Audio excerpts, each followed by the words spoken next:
Hello everyone, আসসালামু আলাইকুম। সবাইকে আমার চ্যানেলের পক্ষ থেকে জানাই অনেক অনেক শুভেচ্ছা, অভিনন্দন। তো আজকে বাইরে বৃষ্টি পড়ছে আর খেতে ইচ্ছে করছে ঝাল ঝাল বিরিয়ানি। আর এই বিরিয়ানি আসলে সবারই পছন্দের খাবার, যদি হয় বৃষ্টি তাহলে তো আরও মজার খাবার। তো গাইজ, বিশ্বাস করেন যারা যারা আমার হাতের এই ঝাল বিরিয়ানিটা খেয়েছে তারা কিন্তু অনেক অনেক বেশি প্রশংসা করেছে। আমি তাদের কাছ থেকে অনেক বেশি প্রশংসা পেয়েছি। আর আমিও চাই আমার এই বিরিয়ানি রান্নার রেসিপিটা কিন্তু একান্তই আমার মতো করে করেছি। তো আশা করি পুরোটা ভিডিও দেখবেন এবং এই রেসিপিটা শিখবেন আর আপনারা আপনজনদের এইভাবে বিরিয়ানি রান্না করে খাওয়াবেন এবং নিজেও খাবেন। তো গাইস, দেখতে পাচ্ছেন অনেক অনেক সুন্দর দেখাচ্ছে এবং অনেক মজাও হয়েছে। আশা করি পুরোটা ভিডিও দেখবেন এবং সুন্দর করে এইভাবে রান্না করে খাবেন। তো আজকের ভিডিওটা কিন্তু আপনাদের জন্য। ঝাল ঝাল করে বিরিয়ানি খাইতে ইচ্ছে করলো। এটা রেসিপিটা অবশ্যই দেখবেন, অনেক মজা হয়, খুবই মজার একটা রেসিপি। আর এই যে আমাদের গাছের লেবু দিয়ে খুব ফ্লেভার। এখন আমি বিরিয়ানি খাবো। আমার বিরিয়ানি খাওয়া দেখে অনেকের হয়তো খাইতে ইচ্ছে করবে, তো তাদের জন্য রেসিপি। এই যে গাছের মরিচ দিয়ে খাচ্ছি। তো গাইস, চলেন আমরা এখন বিরিয়ানি রান্না করি। অবশ্যই পুরোটা ভিডিও দেখার অনুরোধ রইল। এই বিরিয়ানিটা আসলে অনেক অনেক মজা হয়। তো আমি প্রথমে তেল দিয়ে নিয়েছি, এখানে তেজপাতা দিলাম, এলাচ, দারচিনি আর যে পেঁয়াজ দিয়ে নিয়েছি। পেঁয়াজটাকে আমি বেরেস্তা ভাজের মতো করে একটু লালচে করে ভেজে নেব। আর এখানে আদা রসুন বাটা দিয়ে দিচ্ছি আর 1 প্যাকেট বিরিয়ানি মশলা দিলাম। তো আর একটু ঝাল বাড়ানোর জন্য একটু মরিচের গুঁড়া, ধনিয়া, একটু হলুদ দিয়ে দিলাম। আমি মাংসটাকে একটু ঝাল ঝাল করে রান্না করব। আর যে মশলা পড়ে যাচ্ছে সেজন্য একটু পানি দিয়ে মশলাটাকে কষিয়ে নিচ্ছি ভালো করে।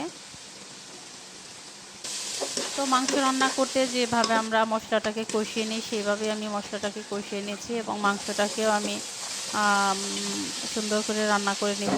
যে পর্যন্ত মাংসটা নরম না হয় সে পর্যন্ত আমি মাংসটাকে রান্না করে নেব সুন্দর করে।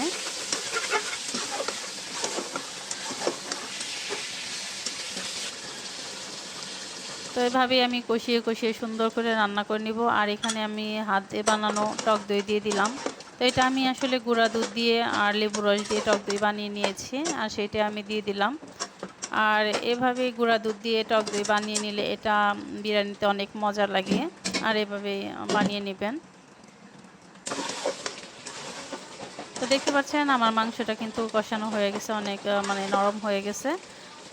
তো একেবারে নরম হয়নি, একটু শক্ত শক্ত ভাব রেখেছি। আর এখানে দিয়ে দিচ্ছি একটু গোলমরিচের গুঁড়া। তো এখন আরেকটু ঝাল বাড়ানোর জন্য দিয়ে দিলাম, যেহেতু এটা একটা ঝাল বিরিয়ানি সেজন্য আমি একটু ঝাল ঝাল করেই রান্না করতেছি। তো আমার মাংসটা রান্না কমপ্লিট। তো এখন আমি মাংসটা উঠিয়ে রাখবো আর মাংসটা উঠিয়ে রেখে আর এই ঝোলের মধ্যে আমি চাল কষাবো।